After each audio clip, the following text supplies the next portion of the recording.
Is it working? Is it working? Is it like on my Zoom right now? Is it on my Yeah, Zoom? start the song. Oh, Yeah.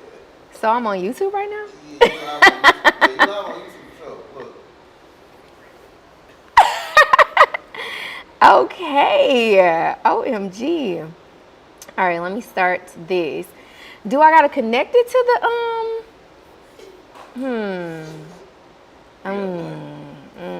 we gonna figure it out. We gonna figure Recording it in out. progress. Okay. Okay. Go to your preferences. Hi YouTube. I'm figuring my life out, y'all. Is this on? Yeah. Oops. Start video down there. I want to make sure it's the right video. We're doing new things today.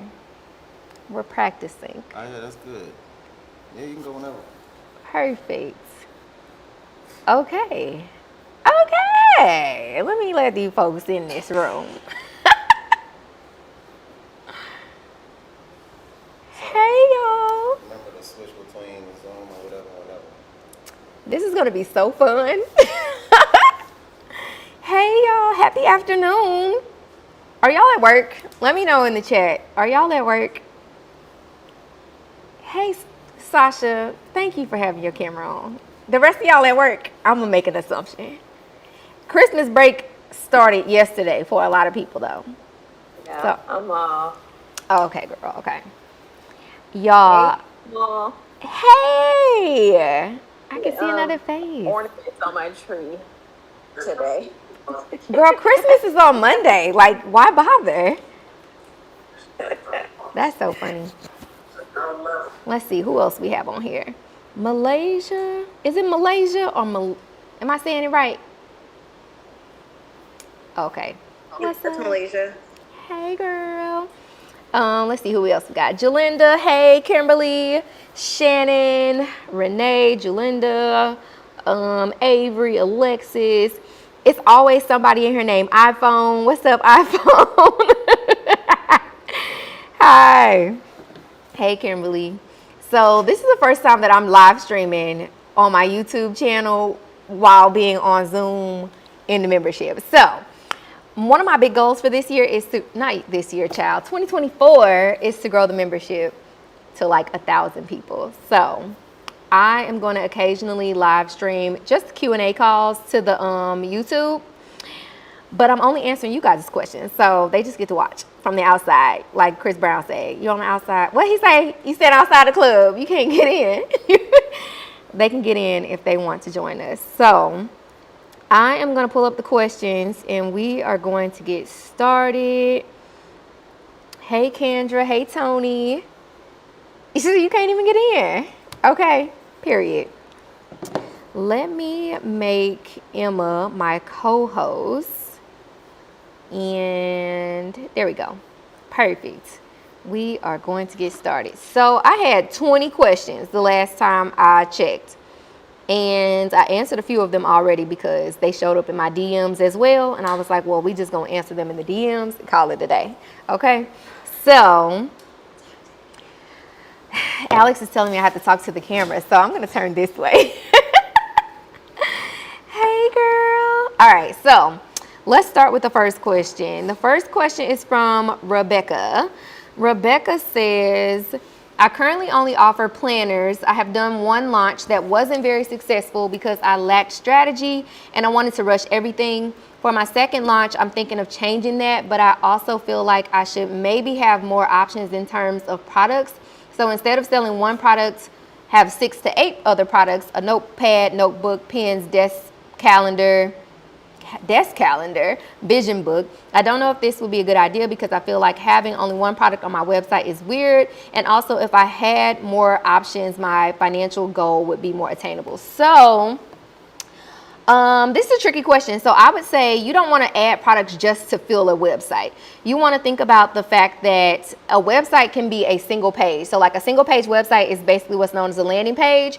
So in your case, if you only have one product right now, you don't actually need a full website. You need a single page website, which is a landing page. And that landing page will be solely dedicated to the singular product that you currently have. However, if you want to add other products or complementary products, obviously you can. I wouldn't add 6 to 8 personally speaking, especially not at one time, because the more options that you give your audience, the more confused they become. So they basically start to weigh one thing up against another, and when people can't make a decision, they don't make a decision. So the more options you give them, the harder it's going to be for them to make the decision to buy from you. So first things first, I would say before you add anything else, I would just stick to a landing page. If you're in Shopify, you can use, I'm gonna put in the Zoom chat, you can use an app called Pagefly, or you could use an app called Shogun. And basically what those will do, they'll let you change a product page to a landing page, and it would have just that one singular product on it, and you can like design it to look how you want it to look, and you can really like go into detail about what's so special about that product and why people need it, and if you have any product reviews and things like that, add those to it. But that's what I would recommend. And as far as meeting your goals, the bigger your goals get, the more people you need, not necessarily the more products that you need. So again, yes, you can add other products, but adding more products doesn't necessarily guarantee that you're going to make more money. So I would recommend prioritizing, really like drilling down on the product that you have and making sure that there's an audience of people that actually want that product, and expanding the reach of that singular product to more people before you go expanding it to other people and, you know, other products. So hopefully that makes sense. I don't think Rebecca's on here, so she will catch the replay. That was Rebecca. Let's move on to the next one. Next question is from Jay. Jay said, does it make sense to have multiple welcome series? For example, a series for customers responding to a lead generation ad and a series for customers signing up via pop-up or Linktree. So it can make sense to have multiple welcome series. I would say think about like what the purpose of the welcome series is and where you want them to end up at the end of the welcome series. So for example, when I am running a giveaway, usually I have those people going through a welcome series that was built specifically for the giveaway. So at the end of it, they're not necessarily going to receive like a coupon code, or maybe they do. On my general welcome series for people who are signing up through like my website's pop-up, they're going through like a welcome series that's talking about my brand and what we do and what we offer. And it's like more of an introduction to the business. So there's a lot of brands that have like a multitude of welcome series, and they're created for a specific purpose or for a specific segment of their audience.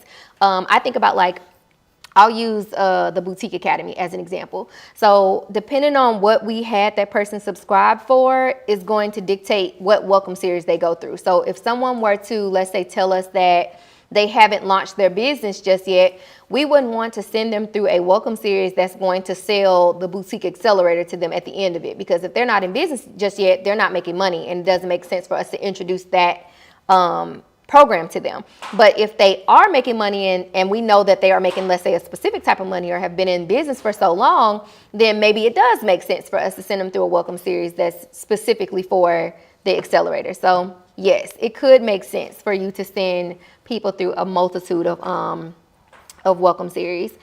Let's see. Avery said, am I the only one that lost sound? Can you guys hear me? Yeah? Okay, Sasha said she can hear me. Misha said she can hear me. Y'all should see how Alex just jumped. He's like, oh, Lord, I got to fix the sound. Okay, cool. All right, cool. You can hear me now, Avery. Great. All right, so Jay, yes, it does. It does in some cases make sense to have multiple welcome series. All right, the next question is also from Jay. No, it's not. I'm lying. Is this the same question? Lead generation. Oh, yeah, that is the same question. All right, the next one is from Jay. The next one is, my best performing content outside of Reels tends to be text-based. How do I use this information to make effective ads? So I would think about like those as more of top of funnel content versus bottom of funnel. So if you're going to run ads to a text-based piece of content, I would do it for either gaining engagement or maybe helping you to grow your followers. I wouldn't necessarily use it for increasing your email subscribers or things like that. Now, for example, let's say that you're going to have people subscribing to receive more content that is similar to the content that they're viewing in that moment. Then it might make sense to get people to sign up for your email list. Like, so Jay, if you guys, I don't know if he's on here, but Jay is he sells products that are for introverts. So for example, if he's going to be creating more content, obviously that is geared towards introverts, then you could have what am I trying to say? You could have them signing up for an email list if you're going to send them more content that is relevant to what they interacted with first. But otherwise, I would just stick to like engagement and trying to grow your your followers from that content. My stepsister literally shares your content with me all the time. It is so funny to me. She resonates real bad, real hard. I appreciate that. Yeah. All right, let's see. Next question on here is from, oh, it's so hard looking at this on my phone. Kendra says, I have an opportunity to work with a company that will send advertising through the mail for my business. Do you have any tips on this specifically? This is one of the things I want to do next year. So I would say you want to think about anything that you're going to implement marketing wise into your business in relation to a funnel. So where does this specific piece of marketing or where does this marketing tactic fit into my funnel? So for example, if you're going to be mailing people who have, let's say, already shopped with you, then technically speaking, these people have already gone through a funnel. They've already made it to the bottom. So you're just putting them back into the funnel with the hopes that they purchase again. But if you're going to be, let's say, sending a postcard or some type of information to people who've never purchased from you before or potentially have never purchased from you before, then you may not want to just like outright try to sell to them. You might send them like a lookbook of like a bunch of different styles that just dropped, or maybe you have a collection that's dropping soon.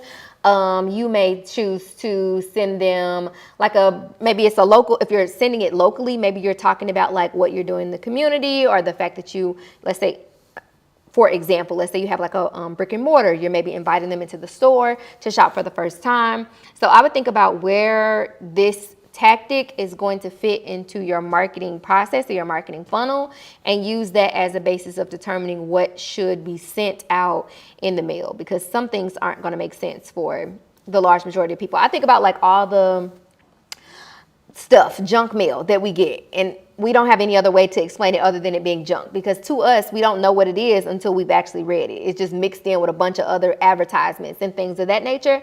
So you really got to consider the fact that people are going to receive a bunch of different things in the mail, and there is a likelihood or possibility that they're going to be like, I just throw junk mail off to the side, or I just throw all junk mail away. So you really want to think about the design, how it needs to like stand out so that hopefully they don't throw it away with the rest of the junk mail or don't just shove it into a random drawer. You really want to think about like the feeling that you want them to have when they see that piece of content, because technically speaking, it's going to be a piece of content that's getting mailed to them. So that's what I would think about. I actually just learned this year that USPS has a program that you can sign up for that will basically give you the option to mail things like in bulk. So I'm going to look into that more heavily. When I have more information, I will come back to the group and let you know what I found out. But I am really looking forward to the opportunity to send some regular old snail mail. Okay, that was Kendra. The next question that I have is from Tony. She says, I currently sell bath and body products only via Etsy.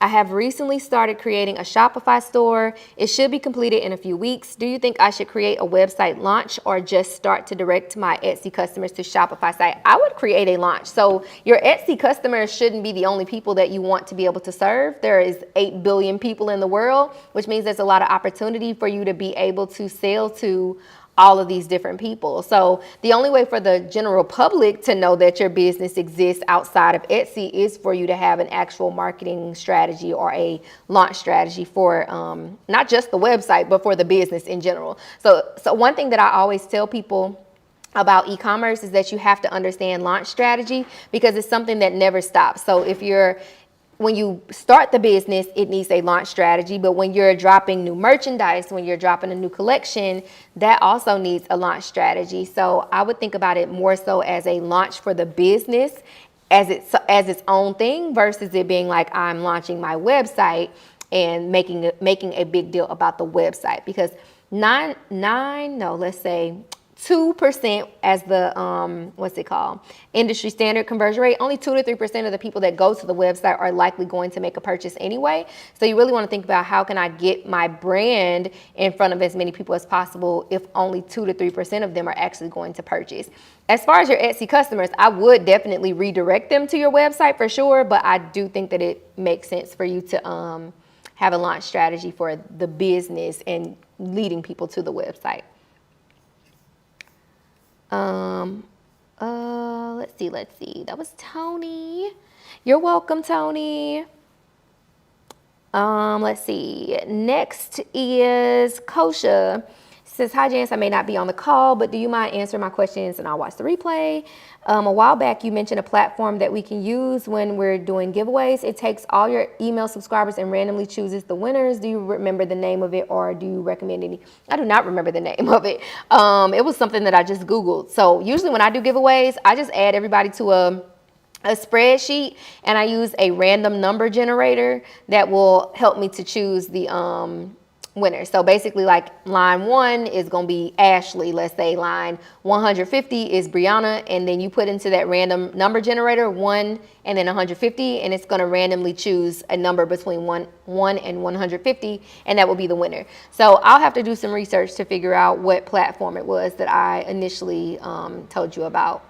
But I'm not a fan of, especially if it is something I have to pay for, I'm not personally a fan of paying for things that I'm going to use, every blue moon. I'd rather just do it manually and call it a day.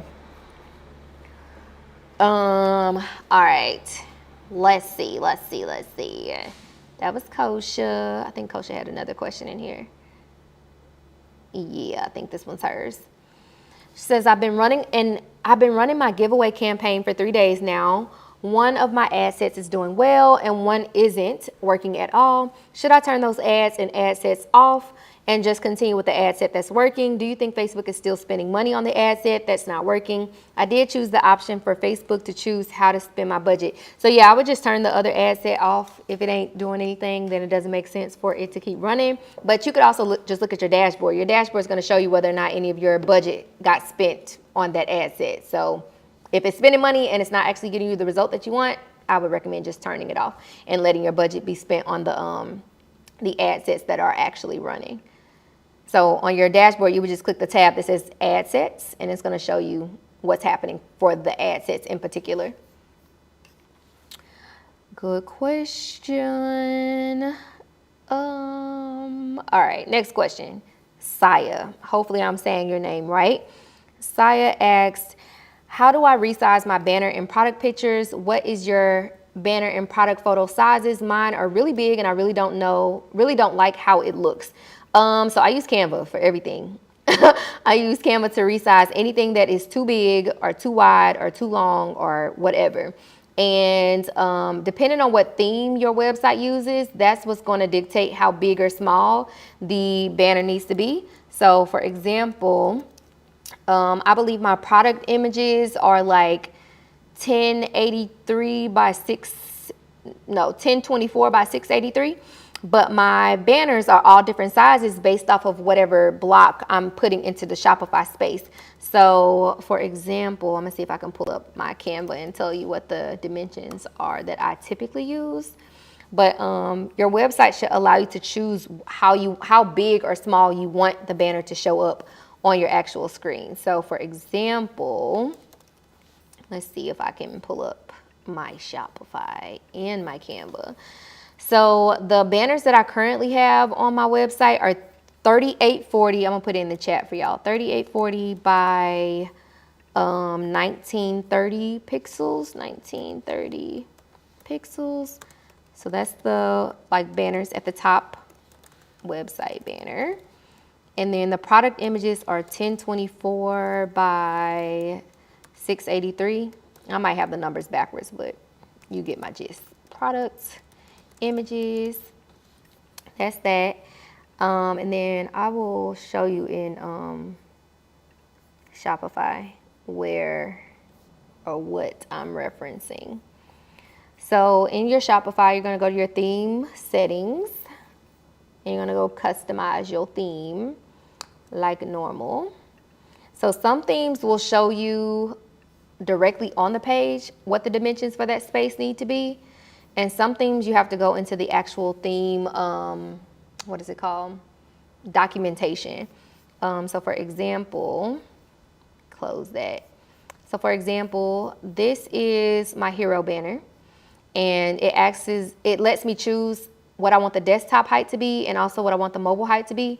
So if I click here, it's gonna give me the option of 450, 550, 650, 750, or full screen. So if I change this, you can see it's making it bigger or smaller or wider, so on and so forth.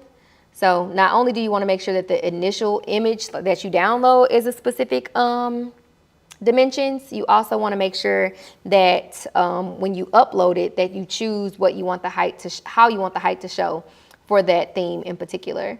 If your theme does not show you directly on the page how big or small the banner needs to be, there are 3 dots at the top of the screen that you can click, and you're going to click View Documentation, and that's going to show you pretty much everything you need to know about your theme in particular. So every theme is different. All the sections are different.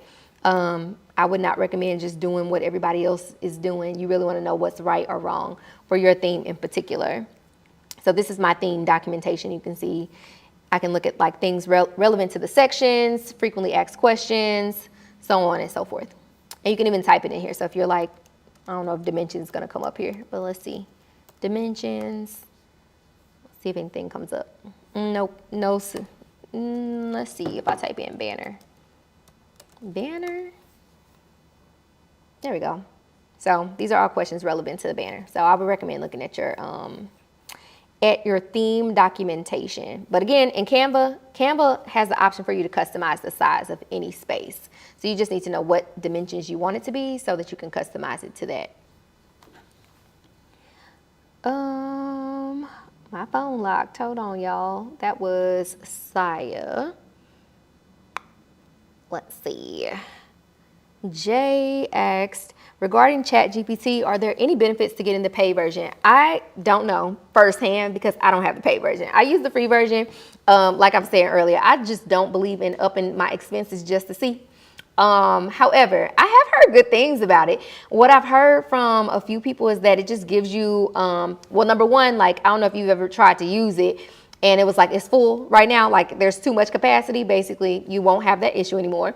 I've heard people say that it like captures your brand voice a little bit better and just has further customization options. I've heard people say that you can get it to create graphics for you. Now, granted, they may not be what you want the graphics to be. They may not look how you want them to look, but essentially it just has more functionality than the free version. But yeah, I've heard good things. I've heard no negative feedback about the paid version of ChatGPT. And if y'all not using ChatGPT, y'all, you working way too hard, honestly, truly. So I pay allegedly, but they haven't charged me in 9 months. Interesting. You might want to look at that. That's interesting. So I have a couple of students that thought that they had a ChatGPT account, but they had like a AI subscription to something else. So I would check to make sure it's actually like ChatGPT and not something else. So like if you go and Google ChatGPT, a whole bunch of other like platforms will show up, but they're not all ChatGPT. I would check into that. Oh, she said it's the actual one. Okay, girl. I don't know. Well, keep that win, okay? Don't reach out. Don't ask no questions. Okay, let's see what's next. The next question is from Jay. This was about the lead magnet and lead pages lesson. I tagged you in the lead magnets. I tagged you in a video in the group before we got on here. I don't know if you saw it or not, but I asked if it was the right or wrong one. So let me know. I don't know. Hey, Jesse, I just saw your email and I just saw it here. So Okay. Yep, no problem. No problem. I just found out the other day that there was like 6 videos that I knew for a fact didn't get uploaded. So I need to go back through that list and upload some more things. Awesome. Thank you. No problem. All right, let's keep this going. Whose question is this? Tessa. Oh, we were kind of talking about this, so let's continue the conversation. So Tessa says, hey Jance, my brand is about being cute, comfortable, and casual, but my heart wants this to be a fitness brand so bad because I'm known for it. I feel like it would be easier for me to organically sell to my audience fitness clothes. Simultaneously, I don't want to have my current audience looking at me sideways. Starting a second company right now is out of the question, of course. Am I tripping? Should I just keep progressing with the original brand and keep the fitness brand in my pocket for the future? For reference, I have 500 plus people on my email list. So I never think that it is too soon or too late to do a thing. It really comes down to how much planning you're willing to put into it. This is going to sound strange, but 500 people on your email list is not that huge in the grand scheme of things. So you changing or going in another direction, even though there are 500 people that exist, there may be 250 people on that list who work out every single day. So you transitioning into fitness, more fitness clothing, or even, I don't know, 400 of them people may actually go to the gym. You transitioning may be a better option than what you're selling currently. So what I always tell people is to weigh those options with your audience instead of without your audience. So transparency is key in all things in business and marketing, so on and so forth. Have that honest conversation with your audience and let them know, like, you know, if you guys didn't know, I have a personal brand where I talk, I don't know if this is the case, but like I have a personal brand where I talk about my fitness journey, or I'm always in the gym, and you know, it's really been tugging on my heart to add fitness to this brand or to transition in a different direction and offer more fitness clothing. And I'm just wondering, do you guys go to the gym? How often do you buy fitness clothes? How much do you spend on fitness clothes every year or every month or every quarter? So on and so forth. It's really just a matter of like you making a decision about whether or not you want to do that and planning accordingly, instead of being like, these people are gonna hate me, because they're not. Trust me. And all 500 people on that list guaranteed have not purchased from you. Guaranteed that they don't purchase all the time. They don't purchase regularly. So don't think about the 500 that already exist. Think about the 8 billion people out there in the world who you could potentially get to serve. That's what I would recommend. And I would definitely say you don't have to start another brand at all. Like you could literally intertwine this into the existing brand and kind of just like die down on what you're currently selling. You ain't got to start a whole nother something. Okay, so quick question, Jance, to kind of go along with it. So after I got done messaging you, my mind was already like, we doing it. We switching it up, like whatever, like let's go for it. I've been looking at vendors. I've been on Alibaba for the past few hours, the whole 9, right? So how would I, like in my head, I'm like, okay, stop buying what you're already buying and prepare to possibly like launch the side out of it come spring, which would give me like 3 months to get everything together. So in the meantime, between those, those 3 months, like, am I just aggressively putting everything that I have on sale and trying to like get it out of the door? Am I adding in like other pieces? Like I'm confused with those steps. So I would say it's mostly a personal decision. So I would recommend asking yourself, do I want to spend any more of my money on something that I actually do not want to sell, or do I want to keep my money in my pocket to be able to spend on the things that I do want to sell? And if that's the case, then I would say you want to create a plan to clear out the inventory that you already have while also getting people excited about what's to come. So I do everything in my brain in a timeline. It's like, okay, if I have, if 3 months from now, I want to like full blown launch this business and, go in this other direction, let's say that 30 days before the full-blown launch, you're like, okay, this is when I am going to start really putting out the products and letting people see what's coming and getting people signed up for the email list and really getting them excited for, what's to come. But the previous 60 days I'm using to clear out what we got, still talking about the direction we're going, but like, hey, we just want to maybe you want to make a certain amount of your money back that you already have put into the business, or maybe there's a certain quantity of products that you want to get rid of. I would set goals around like what you already have and then create a plan to clear out that inventory versus putting more money into what you don't actually want to sell personally. Okay. Yeah. Alrighty then. Thank you. You're welcome. I'm excited. I love a good pivot. I'm nervous. I am scared as hell. Nervous is normal. I always say I prefer people to be nervous than overly confident, because when you overly confident, if it don't go the way you want it to go, people be quitting. They be like, oh my God, it did not work. This is not going to work. It's like, girl, it's fine. It's fine. We just got to keep going. Okay. Thank you, Jen. You're welcome. All right. So let's see. Next question is from Giovanna. She says, what process would you use for a non-active email list? How would you get people to open emails and get them re-engaged? So there's really nothing you can do to make someone do a thing. Now, we can try to impact the likelihood of them doing that, but it takes testing. There's no right or wrong, good or bad when it comes to marketing, because marketing is just marketing at the end of the day. It really comes down to like what you know about your audience and being willing to test different messaging, different offers, different X, Y, and Z, versus it being like, oh, I'm going to do this one thing consistently with the hopes that they are going to do the thing I want them to do. So I always let people know that open rates are more indicative of the subject line than the contents of the email. They don't know what's inside the email until they actually open it. So that means that the subject line is what actually matters. It's like literally the only thing that matters towards someone deciding to open that email. So you want to make sure you're testing different subject lines, but I will also say test timing. So the thing that a lot of people do is send one email every blue moon, or they're like, I send one email a week. Who's to say that that's enough?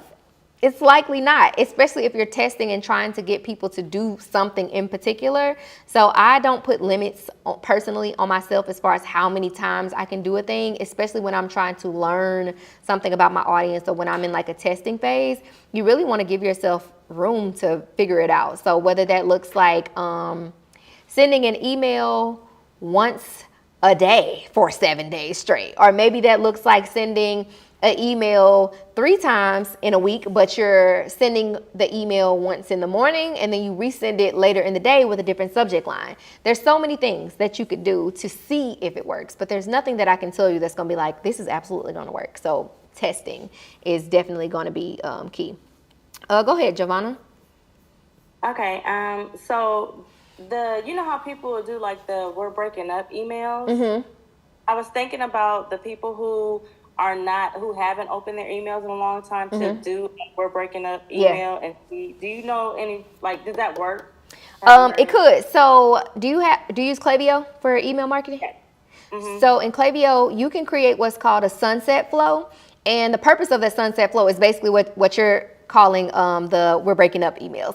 So it is a flow that will be triggered by someone not being active. So you would create a segment that you define as being unengaged. So maybe it's they have received 7 emails, have not opened any of those emails, and maybe they've never made a purchase. So maybe that's your definition of unengaged. So Klaviyo is going to go find everybody in your account that matches that criteria, and then you would want to trigger the sunset flow based off of people being in that segment. And the flow should have, like, let's say 3 to 4 emails in it that you created for the purpose of trying to get them engaged. And if they don't engage or purchase from you, at the end of it, they get marked unengaged, and you can just go ahead and delete them from the list, or do whatever you want. So a sunset flow is what I would recommend creating, because it'll naturally put people into that flow based off of their inactivity, instead of you having to like constantly monitor whether or not people are or are not actually engaging. Okay, great. Thank you so much. You're welcome. That was a good question. We could all probably use a sunset flow. I probably need to update mine, low key. Okay, this one is from Avery. She says, after the SEO event, I went through a lot of my website and changed the product names, but is there a way to change the URL? Yes, there is. So if you want to change the URL for any product page, any collection page, any blog page, it is going to be at the very bottom of the screen. So I'm going to share my Shopify with you guys. 2 seconds. Okay. So in Shopify, let's say you wanted to change the URL for a specific collection. You're going to go to that collection. You're going to, if it loads, there we go. So let's say I wanted to change the URL for my slippers collection. At the very bottom of the page, you're going to click edit in the search engine listing box. And at the very bottom of that page, this is where you're going to be able to change. It's called handle in there, but it's your URL. So it would still be yourboutique.com/collections or /pages, whichever option it is. But you would just change whatever that, I don't know what that ending part is called, but the part behind the slash is what you would be changing. And then you just save it, and then it automatically gets updated on your website and everything. If you guys have not watched the SEO class we had the other day with Charlene, definitely check it out. It was really good. Charlene helped me with my SEO maybe like 2 years ago. And let me tell you, I be making money from Google, and I love that for me. So definitely watch that class. All right, next question is from Alexis. Can you talk about what we should expect in terms of sales in January for us without data? Maybe based on the industry. I'm assuming things will be slow after the holidays. Tips to mitigate. So I really can't give you tips to mitigate that, because at the end of the day, our ability to make money is a reflection of the quality of relationship we have with our audience and whether or not our marketing is hitting the mark with said audience. So what I would recommend doing, especially if you don't have any data, you want to spend that time creating data in your business. So this is something that I find that a lot of people don't think about in their business. They automatically assume, well, if I don't have data, that means I cannot X, Y, and Z. But it's just simply put, it just means that you need to spend time creating data. So that means posting consistently, giving people different calls to action to see what occurs, sending people to different pages on your website to see if they actually do the things that you want them to do or click on the things that you want them to click on. All of the actions that they take, regardless of if it's a sale, is data at the end of the day. And then your job would be to review that data and analyze it to be able to determine whether or not it's useful in any way. So let's say, for example, you spend all of January posting way more consistently than you've posted before. Let's say maybe you have 3 different types of content that you're posting in that month, and you're comparing the results of that content. You're comparing what occurred when you did this thing versus this other thing, and maybe you're even comparing the calls to action and which call to action got people to actually take the action that you want them to take. So from there, you get to start to form a marketing strategy that actually makes sense. So you may say, okay, whenever we post carousels, we get tons of shares, we get tons of saves. So in your marketing strategy, you get to say, okay, well, if we want to potentially reach a bunch of other people in our audience, and we know that this is the type of content that gets shared, let's create more content like this so that it can get shared, so that we can continue to expand the reach of our brand. So you want to think about creating data versus trying to drive sales. January is slow for the most part, but I think the most important thing about thinking about after the holidays is being clear about what your own idea of slow is. And it's really hard to define that when, if it's not necessarily doing anything in particular already or doing the thing you want it to do. So for me, for example, I know that January is never going to be like November and December. However, it doesn't mean that I can't make January be successful, because I am determining what success looks like for my business in January. So I would never go into January expecting for it to look like a November and December. I make sure that I set reasonable expectations for myself in that month, because I know that it's just not going to play out the way that it typically would for any other month. So I would say spend the time creating the data and I always say take massive action. Like don't, what word am I looking for? don't minimize your efforts to one thing a day, or don't minimize it to a certain number. Like, honestly, truly, I would literally spend time doing the absolute most to create the absolute most data so that you can use it moving forward. I knew you were going to say that. Okay. Thank you, Jen. You're a mind reader. You're welcome. Let's see. I think what'd you say? I think the next question is mine. Okay, too. let's see. Hold on. Alexis. Yep. I'm transitioning to print on demand due to health reasons. I've done a test run and market research with an Etsy store over the last few months, and the idea is viable. I've gotten my brand foundation down using EE and have been following the structure. I'm moving to Shopify, implementing email and SMS marketing, all the recommended things. I get samples of each product, so I have physical products on hand. I'm trying to make this brand as faceless as possible. With it being POD, is there anything I need to do differently? Not necessarily, no. So, a couple of my really good friends have print on demand products, and they did the exact same things that you mentioned here. They made sure that they had some products on hand so that they could just create their own content.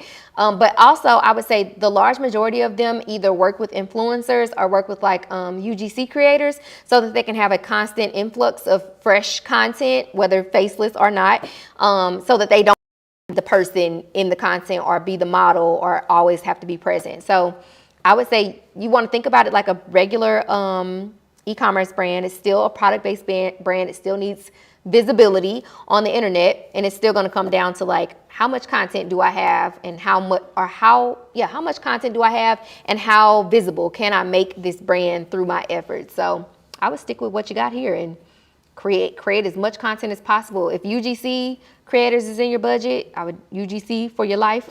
But also, Pinterest has so many different, I don't know if you've been on Pinterest yet, but Pinterest has so many different ideas for faceless product photos. So I would definitely go to Pinterest and look for some inspo. Like I do, for example, pictures of my products on racks. I do flat lays, obviously. Sometimes I cut my face out of the pictures. A lot of times I cut my face out of the pictures, or I take a lot of pictures like this now with my phone in front of my face and things like that. So I think there's a lot of options for how you could create content if UGC creators are not in the budget for you. Okay, thank you. I just wanted to make sure I hadn't overthought or overlooked anything. Nope, you sounds good. What type of products are they going to be? Or is it clothing or something else? Puzzles. Oh, I like. Yes.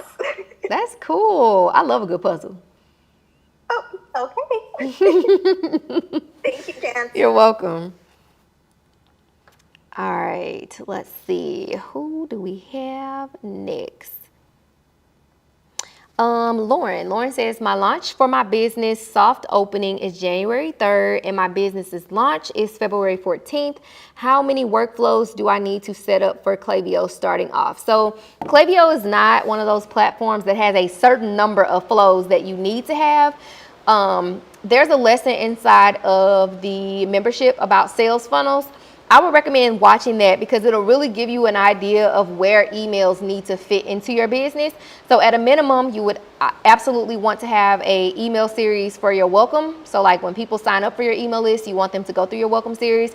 You'll definitely want to have a browse abandonment series. So this is going to be for people who have looked at a product on your website, or subscribers who have looked at a product on your website but didn't add to cart, didn't purchase. You would also want to have a abandoned cart series. So this is going to be for those people who are like one step away from the purchase, and you want to go ahead and like incentivize them to go finish that purchase. And you want to have a thank you series, which is going to thank people for making a purchase. So those are like four minimum. At a minimum, I would recommend every e-commerce brand to have, but there are tons of other ones that you can use for a multitude of other reasons. I wouldn't recommend overwhelming yourself with all of the options that are available.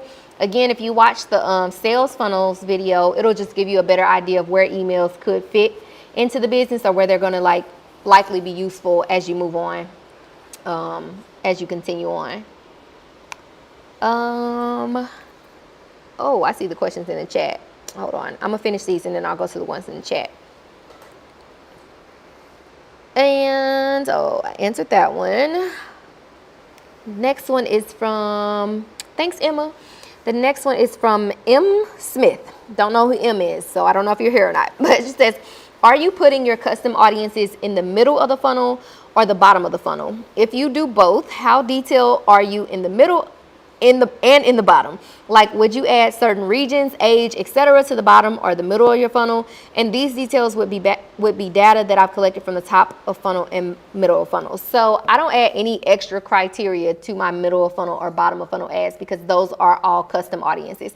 So essentially you want to choose the appropriate custom audience for that specific level of the funnel. So for example, my middle of funnel ads are typically targeting people who have people who visited my website, people who've engaged with the content in a certain period of time, people who are on my email list, things like that. Those are usually my middle of funnel audiences, and I don't narrow them down in any specific way. If anything, I just make sure that I have custom audiences that are specific enough so that I don't have to narrow them down. So for example, I may not want to target all website visitors. I may want to only target, let's say, people who visited a specific product or a specific collection. And in order for me to do that, I would have to already have a custom audience created for that specific action, not for my entire website's visits. So I don't narrow those down. And then as far as the bottom of funnel ads, I'm typically targeting people who've added to cart, people who've initiated checkout. That's pretty much it. So, and I don't narrow those down any further at all. No specifics there. Let me make sure I answered this rest of the question. Yeah, so no, I don't add any regions, no ages, none of that. That was a good question. I love a funnel question. That was M. Smith. The next question here is from Lauren. She says, so Jance, I'm confused when it comes to pricing my press-on nails. The competitors I have been researching are Glamnetic press-ons and Kiss products.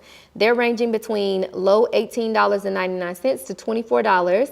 My sales goal is to achieve $5,000 at a month, but I don't know how to add the time and the cost. So every product that you sell has a cost. So let's say, for example, you paid, I don't know, $5 for your product. That's automatically $5 that you know you need to take into account when you're choosing your price.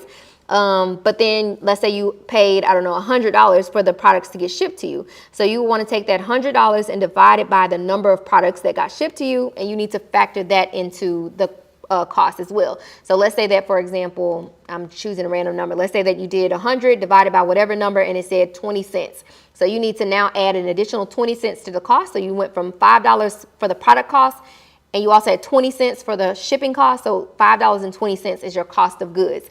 From there, you want to determine what you want your profit margin to be. So let's say that you're like, I want at least 65% profit margin. I'm gonna just use that example or that number as an example. And I'm just using a margin calculator. You can find a free margin calculator on Google. It's literally free. So if I said my product costs are $5.20, and let's say that you wanted a 65% profit margin, that would mean you need to price that product for at least $14.86. So those are really the only two things that you need to determine price-wise, like how much did I spend? What do I want my profit margin to be? And calculate what the price would need to be to meet that criteria. However, what you'll want to consider is, are you offering people a discount when they sign up for your email list? Do you think that you're going to run promotions? So on and so forth. So you might say that, okay, this is not high enough. If I'm going to be offering 15% off, 15% off is going to come off of this $14.86 every time somebody signs up for my email list and uses coupon code. So I would take all factors into consideration. Whatever the price you choose, whatever promotion you may offer, whatever discount you may offer, make sure that you're clear about those things. And as far as your $5,000 goal, is an element of that, but also traffic is an element of that. Audience is an element of that. So you could have $5,000 worth of inventory, but you having the inventory doesn't necessarily mean that you're going to make the money. You would need to build an audience, and you would also need to drive enough traffic to support your ability to make that type of money. So for example, I'm gonna pull up my little retail calculator because y'all know I love a calculator, child. So for example, in the retail calculator that I just remembered that I need to add back to the membership, I did not upload it in the new membership platform. It will let you calculate what your, how much traffic you potentially need based off of your average order value and off of your potential or current conversion rate. So for example, let me see if I can pull this up and share my screen. Share screen. There we go. Boom. Okay, so this is my little retail calculator. And basically, we're going to be looking at the column to the far right. We're going to put in, oh, it's already there, random. So $5,000 goal in revenue. The average conversion rate in e-commerce is 2%. So let's use one of your competitors' price points. You said that their price points are between $18.99 and $24. So let's say that you chose to sell yours for $24. So we're going to put in a potential average order value of $24. And then this is going to calculate for you how many orders you would need that are at least $24 and also how much traffic you would need to your store to potentially make the money that you want to make. So this is saying that you would need at least 10,000 sessions to your store to be able to potentially make $5,000 if your product is only $24 and if your conversion rate is only 2%. Now, y'all know I get geeky when numbers are involved. So these numbers can fluctuate. The numbers at the bottom can go up or down depending on if you can impact your conversion rate or your average order value. So let's say that you said, okay, well, I'm going to do bundles. Let's say that you're going to offer some type of bundle deal where if they buy 2, it's going to be $36. If they buy 3, it's going to be $48, so on and so forth. So let's say you have a goal of having an average order value of $48, so double your initial one. The number of orders that you need got cut in half, and also the number of website visits that you need got cut in half as well. So you really want to take into consideration the numbers, not just the pricing, but how big can I get my average order value, and also how much traffic am I going to need to potentially make the numbers that I want to make. So what I recommend typically when people are starting a business for the first time is, yes, set a revenue goal, as big or as small as you want it to be, but be clear about how much traffic you're going to need to support your ability to meet that goal. Let's see. That is Lauren. Next is, we're almost at the bottom of this list. Next is Lauren again. She says, Jance, what are all the key aspects I need to have ready for my website to be ready for launch and testing, website operational and bug free? So a website is a simple little thing. It's a place where your products live. So at a minimum, you want to make sure all of your products are uploaded. You want to make sure that all your products have a title, all your products have a description, all your products have a cost, a price, all your products are labeled and tagged appropriately. If you're going to have multiple collections, you want to make sure everything is in the appropriate collections. Make sure your homepage is built out, and then do a test transaction. That's it. There's no, especially with Shopify, it's not hard at all for it to work from day one. It's just a matter of making sure you have all of your back end things uploaded and properly organized so that people can find what they need to find as quickly as possible. So nothing crazy there. You definitely want to make sure you have your policy pages. So return policy, shipping policy, privacy policy.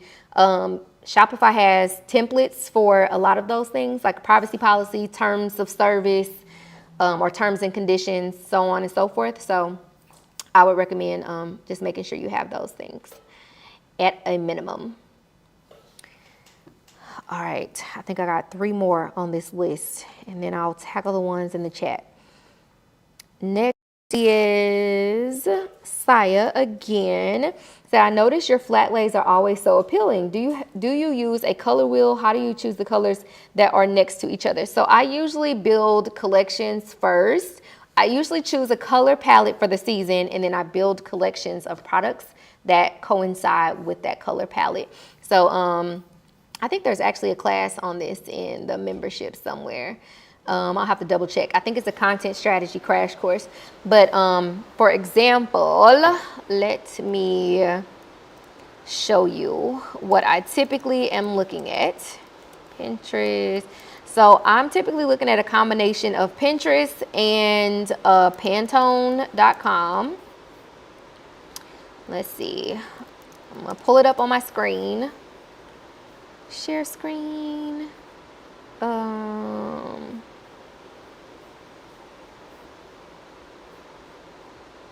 Okay, so I'm gonna do Pantone. So every year Pantone releases like a color of the year, but they also release like fashion reports.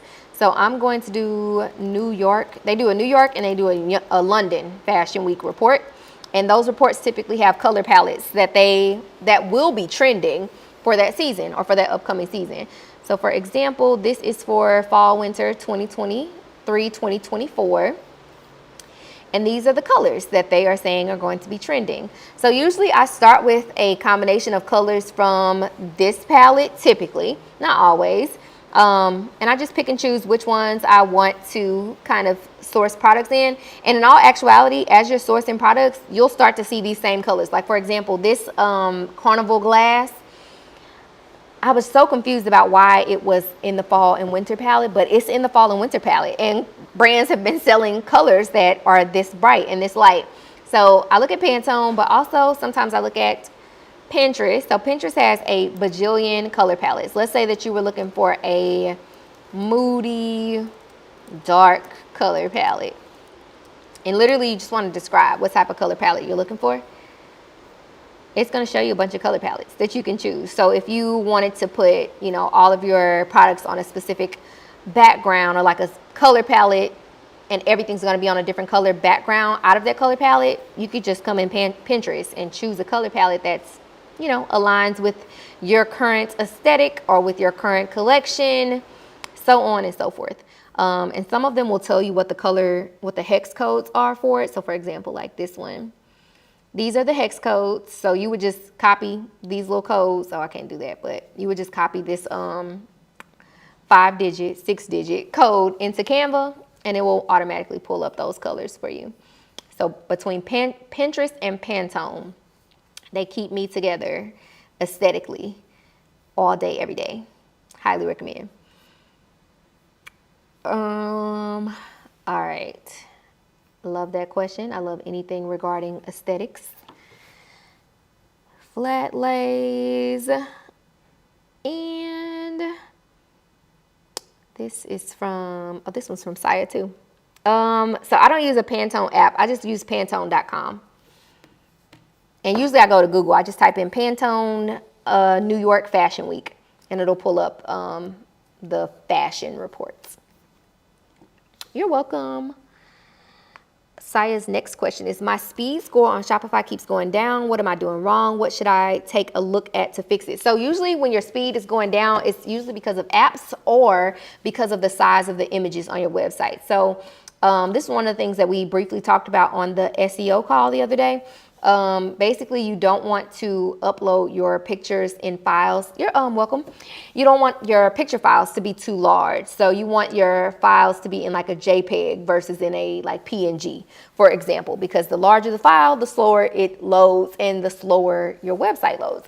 And then apps. So every app that you add to your website adds additional code to the back end, which ultimately can slow it down.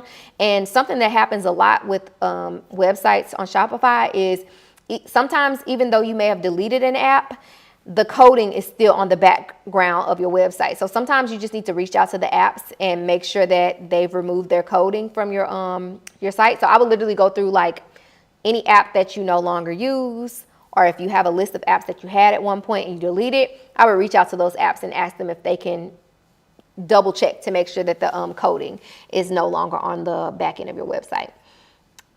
Those are typically the top two things that are impacting the speed. All right. Next one is from Rashida. Rashida says, hi, Jance. I want to run traffic ads, but I don't want to bring in a bunch of window shoppers. Should I go for link clicks or view content? And should I target people who have recently bought? Also, I have old inventory that people are buying at full price still, but it's random items. It's more like summer wear and for warmer weather. Should I run an ad to people that are on vacation and resorts? So I'm not a fan of telling people who to run ads to. I am only a fan of thinking about where you want ads to fit into your business and what you want to use those ads for. So as far as, I'm gonna start from the top. As far as the traffic ads are concerned, you mentioned that you don't want to bring in a bunch of window shoppers. There's no way to stop yourself from bringing in window shoppers. There will always be window shoppers. Even if you weren't running ads, you look at your conversion rate. Conversion rates are typically super duper low, which basically indicates we all have a bunch of window shoppers. So ads are no different. You're going to pay money and you're going to likely end up in front of a bunch of window shoppers.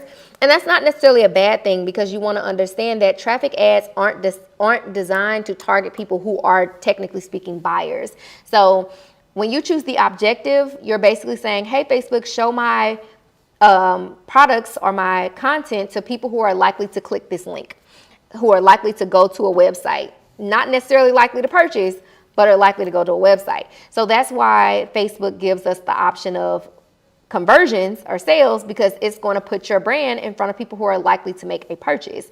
So I would consider the fact that if you're going to run a traffic ad, you're likely going to end up in front of a bunch of window shoppers. And with that in mind, you want to be intentional about where you're sending them to.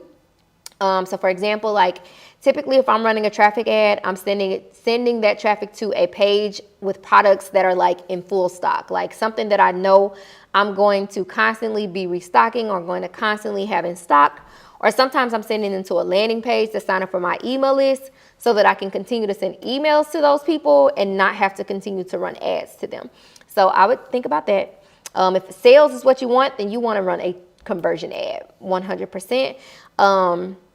And as far as the old inventory is concerned, she said that they're buying it full price, but it's random, summer, warmer weather.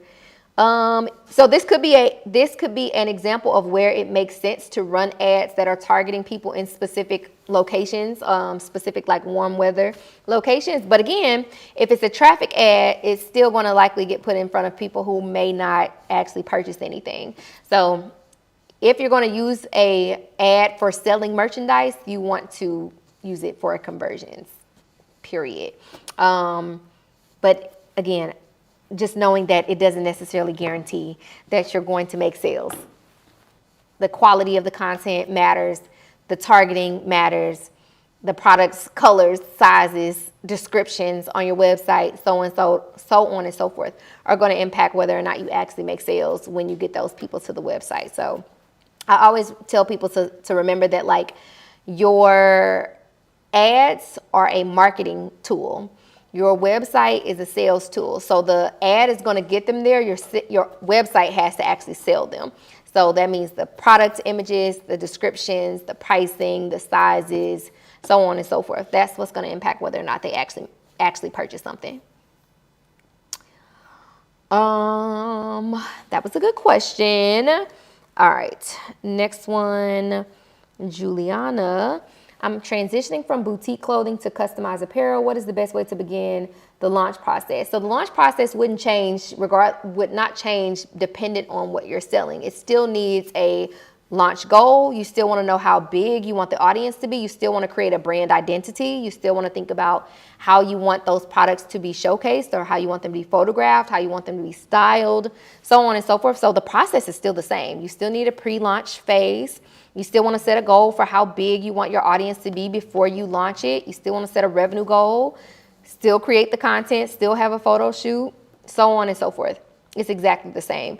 I don't know what you intend to sell, but the more customized the product is, the harder it is for you to convince someone to buy it. So as crazy as it sounds, the large majority of the world, they all are the same. And it's not the person, but their preferences are the same. And it's not because they naturally decided for themselves that that's what their preferences are. We've been conditioned to like something in particular. So every year or every season, we get introduced to all of these different trends on the runways and in magazines, so on and so forth. And the more we see them, the more we get conditioned to like them. Even with that, like subconsciously, we start to like things.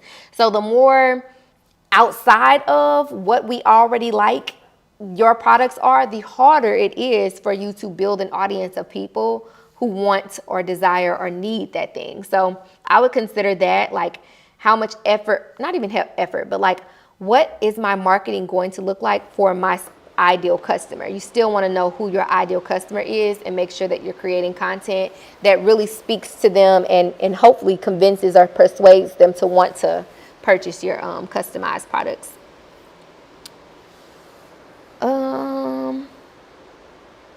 I feel like I smell food and I'm jealous. Let's see. Next is La Chanette. Says, hi Jans, are you still doing detailed targeting for your traffic ads? I've been seeing a lot of information that suggests leaving the targeting open. So sometimes I do. So personally, I sell loungewear. I sell for the most part, very generalized items. So sometimes I'm using broad targeting, and for anybody that's wondering, broad targeting just means that you're not detailed. You're not adding specifics, you're not adding interests, locations, ages, you're just letting it run. So sometimes I do use broad targeting, but for me personally, I use it because of the fact that I sell something so generalized most of the time, but there are times that I still use detailed targeting.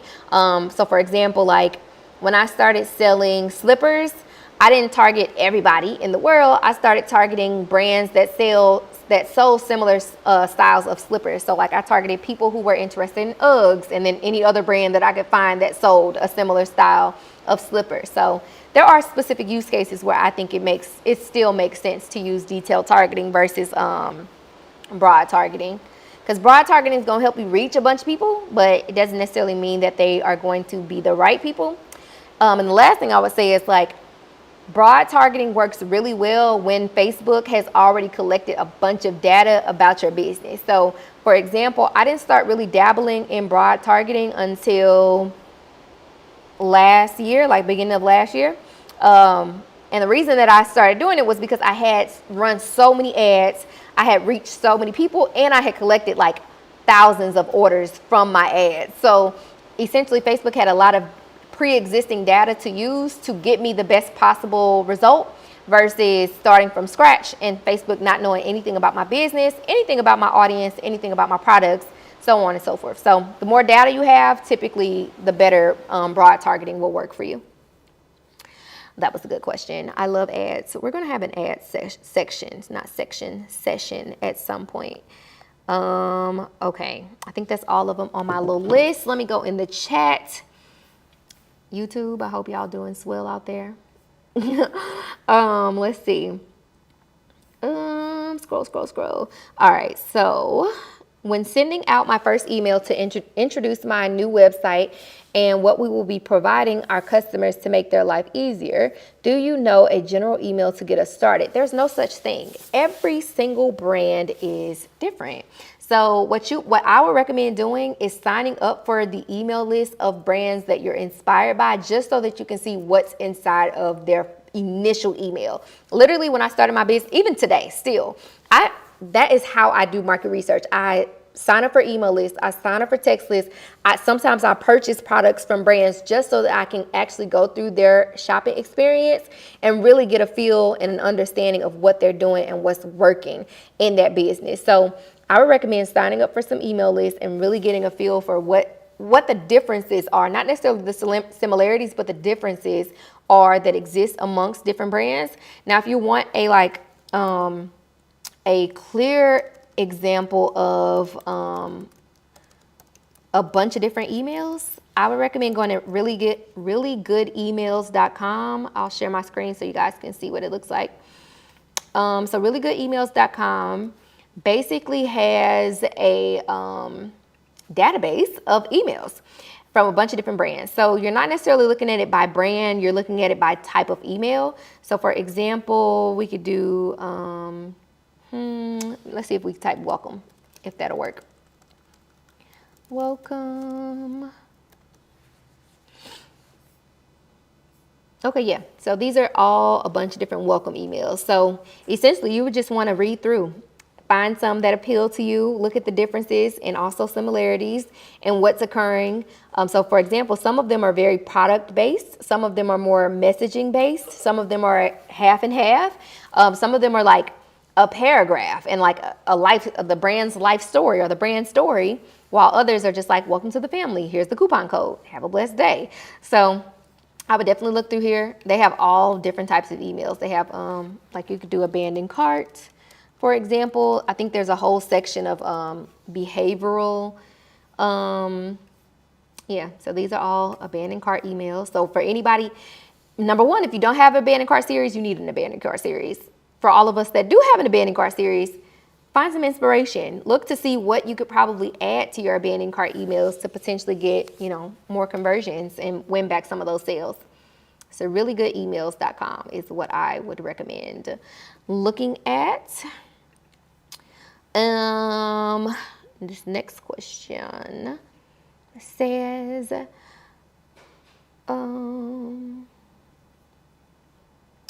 Emma answered that one. One more question, if I can. I've been getting a lot of people following me on IG. I'm getting ready to do a giveaway to try and convert them to my email list. There any other ways you recommend to convert your IG followers to your email list? So I use ManyChat currently, mostly. Like that's my favorite way to convert my my followers to subscribers. So for example, when I'm getting ready to launch new merchandise, when I'm getting ready to restock merchandise, I have everybody comment the word first, and it is a ManyChat automation. And on the back end, they receive a DM from my brand that says, hey, so excited you're interested about the launch or whatever. Drop your email address and we'll add you to the list. And then my Klaviyo account is integrated with the ManyChat account. So the moment that they drop their email address in that message, they get automatically added to my email list. So ManyChat, like literally every time you think that you want to tell somebody to click the link in your bio, that's an opportunity for you to use ManyChat. I think Lauren submitted a question earlier about like best use cases for ManyChat or like just understanding how to use it. ManyChat is great for creating conversation and also gaining leads. So I literally have conditioned myself, especially in the Boutique Academy, to not tell people to click the link in the bio and instead have them comment a word. Because for whatever reason, there are so many people in this world who don't even know where the link in bio is, y'all. It is the craziest thing to me. I really don't understand. But if they're already looking at your post, they're more likely to comment because they're already looking at your post than to go to your profile and then have to click a link from there. So I would recommend ManyChat for sure. Giveaways work, obviously. ManyChat, way more simple in my opinion.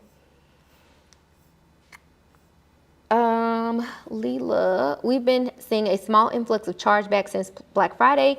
Reasons range from non-receipt, and another was stating fraudulent from an order delivered back in September. We received the chargeback in early December. We feel comfortable winning the non-receipts. Our shipping policy is pretty airtight.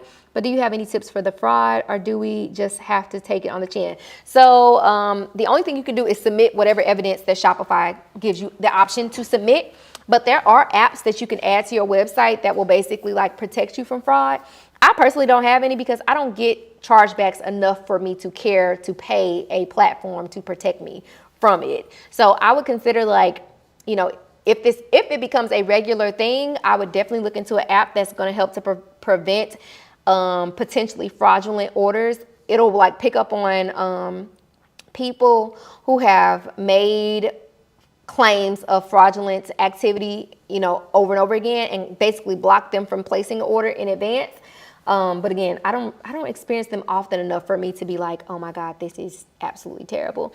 One thing that I learned while working in retail is that when bigger brands are creating their like revenue goals and, you know, planning for taxes and things like that, essentially they're planning for theft. And essentially all of these chargebacks and things like that, a lot of times it's technically speaking theft. So you want to basically plan for theft in your business. It's going to occur. It's not a thing that we can eliminate, unfortunately, because there are just so many nasty people in this world who will situation because they can. So I have just conditioned myself to know that somebody out there is going to take advantage of this situation, and all that I can do is fight the good fight, submit what I can submit, and pray that God and the bank it's on my side at the end of the day. Jamaica said, I haven't really been focused on my business for the last year. I'm ready to get back and truly focus. Should I set my goals based on what I have accomplished before or more than what I accomplished before or less? For example, if I made $500 in January 2022, should I set that as my goal for 2024 or should the goal be more or less from the upcoming month? So we'll actually dive very deeply into this in our annual planning meeting next year. I'm going to go through with you guys how to set realistic and smart goals for the entire year. So not just January, but like literally for 12 whole months. But generally speaking, I would say I would recommend setting a goal that's higher than what you actually made, because push yourself. But also it doesn't have to be significantly higher. Like you could be like, I want to make 10% more than I made in the previous, and that's just an additional $50. So I usually do percentage increases versus it just being a random number that I selected off the top of my head. I usually give myself a goal to increase my sales by a specific percentage. But the annual planning session will go super deep into how to set those SMART goals. You're welcome, Leela. Juliana said, I will be selling customized t-shirts. I was also thinking of maybe adding a category on my current website for customized products. What do you think? Personally speaking, I have no experience with this, so total opinion. I would recommend not adding the customized products first. I would recommend sticking with whatever designs you've come up with first and foremost, and then branching out into customized products. And the only reason I say that is because I follow a few people who offer customized as well as like their printed products or like design products. And for whatever reason, they all seem extremely overwhelmed with the customized products. Like they just really don't like that. So I would start with your designs, personally speaking. But again, I have no experience with that whatsoever. So my opinion may be completely invalid. Okay, I think I got all the questions in the chat. Let me make sure. Let me scroll back up and double check. Standing first email, got that one. One more question. Nope, answered that one.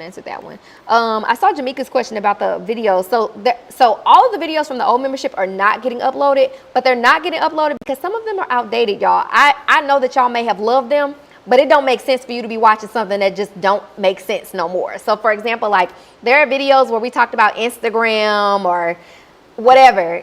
Don't apply. Instagram, a whole new person at this point. They had a whole transition. They TikTok now. We got to talk about it in a whole nother light. So there's a good number of videos that are already in there, but there are some of them that are not going to get uploaded because we're going to do a completely refreshed version of them. Okay, I think I got them all. Great. This has been swell. Was this anybody's first Q&A? Let me know in the chat if this was anyone's first Q&A call. So we used to do Q&A calls once a month. We're doing them twice a month now because for whatever reason, people don't engage as much as they should in the community. So I'm like, okay, we're just going to create more opportunities for you guys to just get your questions answered on live. And sometimes it's a lot easier to get the understanding if I'm explaining it to you in words than typing it out. So that is what we're going to do. Tony said this is my first. Leela, Giovanna, Ernestine, Tamika, welcome. Did you guys enjoy your first Q&A? This is one of the best Q&As. Thanks. Kimberly, welcome. Yay. So if there's anything that came up in the Q&A call that was like, that confused me, or that you need further clarity on, tag me in the group or feel free to drop a question in the form. The form exists in the event link. So if you want your question answered on the live call specifically, just drop it in the form and I'll answer it on the call. But otherwise, tag me in the group at any point. If you're like, Jance, I heard you say the thing on the call today and that didn't make sense to me, let me know, because that's what I'm here for, to help you gain the clarity. Juliana said it was your first. Welcome. Think I'm missing a huge part of my business launch. Okay. Well, we got to figure out what part you think you're missing. Launching is not something that's simple. Let me say that. So, for example, that is why I have a whole program that is dedicated to launching, because people simplify it and it's not simple. It's something that needs a process, and it's something that shouldn't be taken lightly. So I always tell people, I'm never saying that you need to sign up for the program, but what I am saying is that you should at least look at the order of the modules in that program to understand the order that you should be doing things in your business as it pertains to launch. So e-commerce elementary is a whole program dedicated to helping you understand e-commerce, but also launch strategy and really understanding like what the process of launching should look like in a business. So I would recommend that, or just looking at I recommend the program, or just looking at the list of the modules and saying, okay, well, this is where I fell short. This is what I didn't do. You're welcome, Tamika. She said, I've been cheating myself way too long. Welcome. Stick around. It gets better. So January is right around the corner. Next week we have a 2-part annual planning session. So if you have not set your goals for 2024, don't worry, because I have not either. Well, I haven't for Brazen. I have for the Boutique Academy. So we're going to do it together. I'm going to show you guys how I plan an entire year in one sitting instead of planning it month by month or week by week or day by day like some people do. And then I think that's it for December. And then in January is going to be all about numbers. So we're going to have what are we going to have? We're going to have a accountant come join us. So I know that there's a lot of people who don't have an accountant just yet, or maybe don't know what the value of having an accountant is in their business just yet. So we're going to have an accountant come talk to us at the beginning of the year instead of the end of the year, because for whatever reason, people start thinking about their taxes at the end. That is going to occur. And then we're going to have a class about funding, credit, business credit and personal credit, because people always ask me about funding and things of that nature. But January is going to be all about numbers. So we're going to talk pricing, goal setting, anything with a number attached to it is January. So I am super duper, duper, duper excited about that. Let me see. Please let me know if you have access to my documents for always helping me and making me feel more welcome in the community. Oh, you're welcome. You're so welcome. Last thing, if you guys didn't know, I'm hosting a free webinar next Friday. So join us if you would like. I'm gonna put the link in the chat. If you guys want to join the webinar next week, it's on Friday. And yeah. Oh, I see your message. Okay. All right, guys. Well, this has been swell. I will see you in the community, and I will see you next week on Zoom. If you guys need anything, let me know. And yeah, have fun. Have a good holiday. Enjoy your family and all those good things. Eat good. Send me a gift if you would like. All right, guys. See you later. Bye. Recording. Ooh, ciao. All right. And YouTube. I hope you guys enjoyed this Q&A. Wow, camera's over here.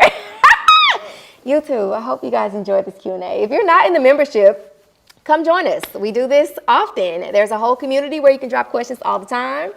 But we also meet on Zoom, and I can see your lovely face, and you can see my lovely face, and I'll answer all the questions that you have. So I'll put the link in the description when we put the replay up and all that good stuff. But follow me on Instagram if you're not, and I'll see you guys later.